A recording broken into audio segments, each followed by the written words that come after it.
শুভ সকাল আমার প্রিয় বন্ধুরা, তোমরা সবাই কেমন আছো? আশা করছি সবাই খুব ভালো আছো, আর আমরাও মোটামুটি সবাই ভালো আছি। আজ হচ্ছে রবিবার, আর এখন বাজে হচ্ছে সকাল 11:30। তোমাদের সবাইকে সাথে নিয়ে আজকে আরেকটি নতুন ব্লগ আমি স্টার্ট করছি। আজকে কিন্তু অনেক দেরিতে তোমার ব্লগটা স্টার্ট করছি, কারণ তোমার সকাল থেকে অনেক কাজের চাপ ছিল। তারপরে একটু বাইরেও বেড়ানো ছিল, একটু বাইরে বেরিয়েছিলাম। তো এখন কিন্তু ঘরের মোটামুটি কাজ হয়ে গেছে। দেখো, বেডও কিন্তু ক্লিন করে নিয়েছি, আর ছেলে তো পড়তে বসেছি। কিছু জামা কাপড় আছে, সেগুলিকে এখন আবার গোছাবো। আর ঘরের কাজগুলিও তো আস্তে আস্তে করে নিচ্ছি, করে তারপরে যাবো রান্নায়। আর কিছু তো কাঁচা ধোয়া রয়েছে, সেগুলোও বাকি রয়েছে। আর চলো, তোমাদের দাদাভাই কী নিয়ে এসে সেগুলো সব কিছু শেয়ার করবো। তাহলে চলো দেখতে থাকো আমার সাথে। বন্ধুরা দেখো, ছেলে এঁকেছে, এটা হচ্ছে স্যার এঁকে দিয়েছিল। আর এটার দেখে আবার কিন্তু ও দেখো এঁকেছে, অনেকটাই এসেছে। তা এখনও কালার হয়নি, কালারটা বললাম পরে কর, কারণ এখন তো ওর বৃহস্পতিবার থেকে পরীক্ষা আছে। তাই ভাবলাম আর এখন তোমার আঁকার ক্লাসে আর এখন পাঠাবো না দুদিন। তাই তোমার ও এঁকে রেখেছে, কালারটা এখনও বাকি রয়েছে। সকালবেলার দিকে ঘুম থেকে উঠেই তোমার বসে গেছে আঁকতে। আর তোমার কাল ছিল তোমার গণেশ চতুর্থী, তাই ড্রয়িং ক্লাসেও কিন্তু ওকে দেখো গণেশটাই আঁকিয়েছে। কেমন হয়েছে আমার ছেলের আঁকাটা তোমরা কিন্তু কমেন্ট করে জানিও।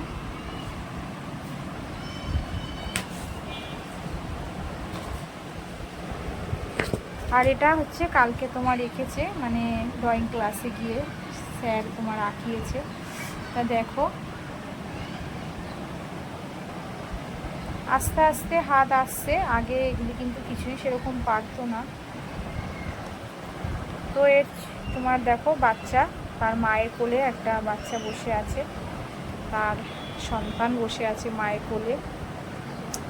তো বাচ্চাটার এখনও চোখ ঠোকগুলি আঁকা হয়নি, ওটা কমপ্লিট হয়নি, করে নেবে। চলো এবার ঘরের কাজগুলি করে নিই, তারপর আবার পরে আসছি। তো চলো এবার ঘরের কাজগুলিও করে নিই।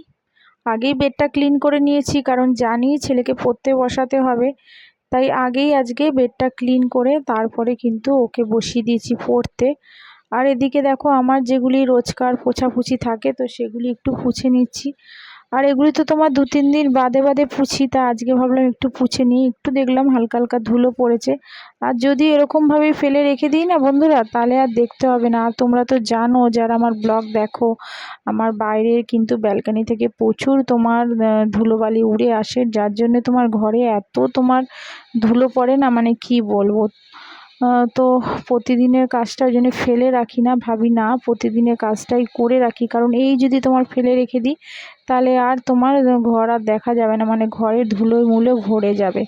তো প্রতিদিনের তোমার একটু একটু করে যখন যেরকমভাবে পারি তখনই কিন্তু সব পোছাপুছি করে নিই। নিচের কাজগুলি, যেমন নিচে যে সমস্ত জিনিসগুলি রয়েছে সেগুলি তো রোজই পোছাপুছি করি, কিন্তু ওপরের দিকগুলি কিন্তু রেগুলার করা হয় না। তা সেগুলি তোমার 3-4 দিন বাদে বাদে পুছে নিই।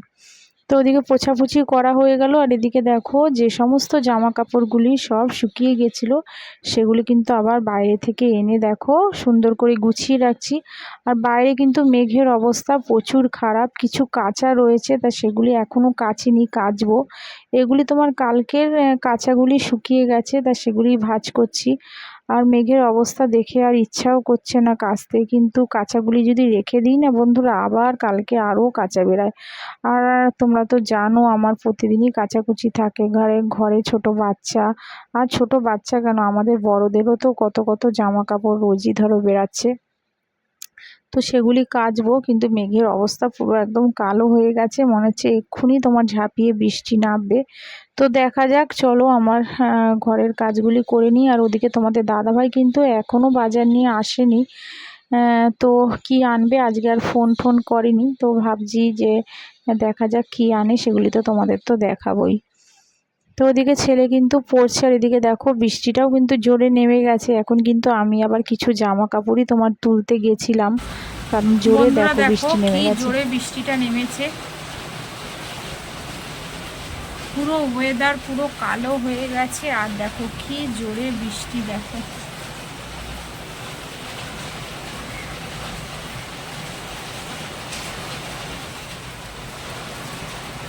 জামা কাপড় এখনও কিছুই কাচা দেওয়া হয়নি, সমস্ত জামা কাপড় আবার তুলে তোমার ঘরে রাখলাম। আবার কখন বৃষ্টি কমে তখন হয়তো একটু আবার মেলে দেবো জামা কাপড়গুলি।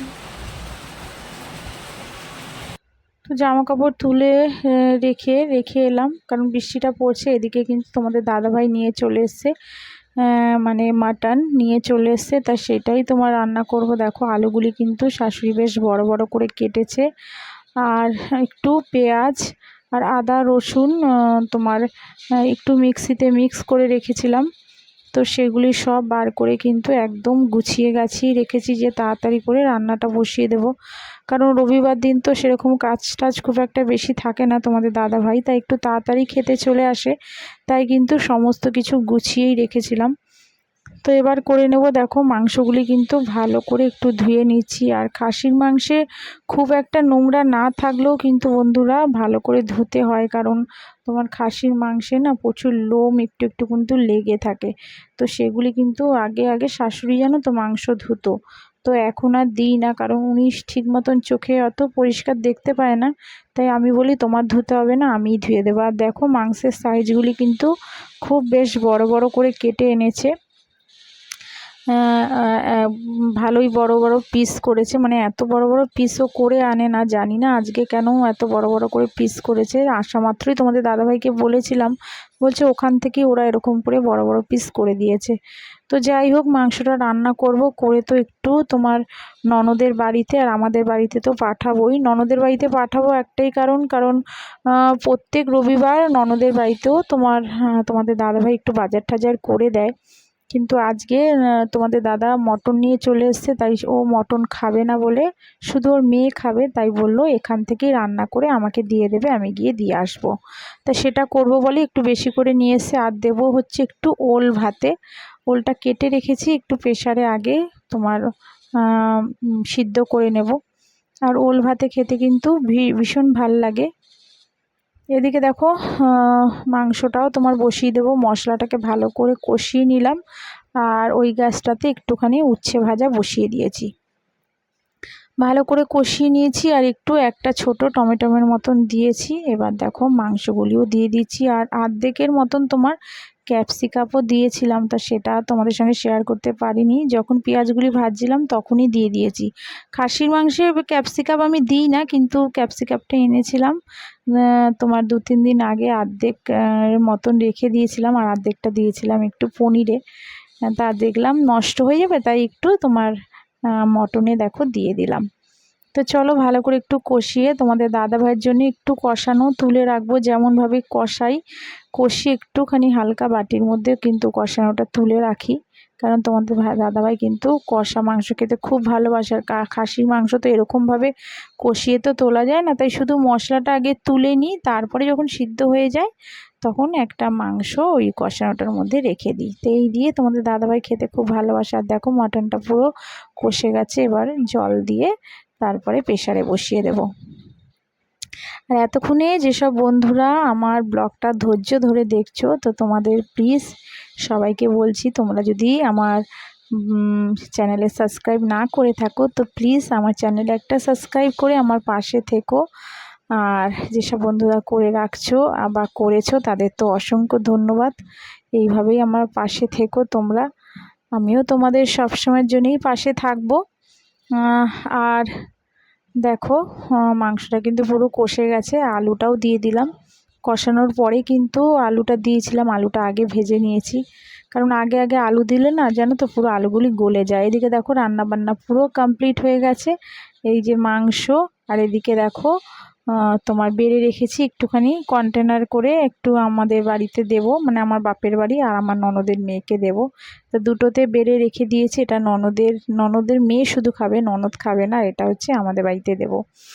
আর এদিকে ডাল, উচ্ছে ভাজা, আর কালকের ডালটা ছিল সেটা একটু গরম করেছি, আর পাতলা করেই কিন্তু মাটনের লাল লাল ঝোল করেছি। তো এখন ওদেরকে খেতে দিয়ে দেবো। তোমাদের দাদাভাইও চলে এসছে, তোমাদের দাদাভাইকে দিয়ে ছেলেদেরকেও খেতে দিয়ে তারপরে আমি একবারে চেঞ্জ করে নেব, তারপরে আমি খাওয়া দাওয়া করব। আরে দেখো ওল ভাতেটাও তোমার মেখেছিলাম একটু শুকনো লঙ্কা আর তেল দিয়ে। শুভ সন্ধ্যা বন্ধুরা। দেখো সন্ধ্যার পরে নিয়ে চলে এসছে ছেলে একটু তোমার রাইস, মানে মিক্স রাইস, সেইগুলিকেই ওদের দুই ভাইকে দিয়ে দিলাম, তো ওরা খেয়ে নিয়েছিল সন্ধ্যাবেলা টিফিনে। তাহলে চলো আজকের মতন কিন্তু ব্লগটা এখানেই শেষ করলাম। তোমরা সবাই ভালো থেকো, সুস্থ থেকো। আবার দেখা হচ্ছে আগামীকাল আরেকটি নতুন ব্লগের সাথে। তাহলে আজকের মতন সবাইকে টাটা।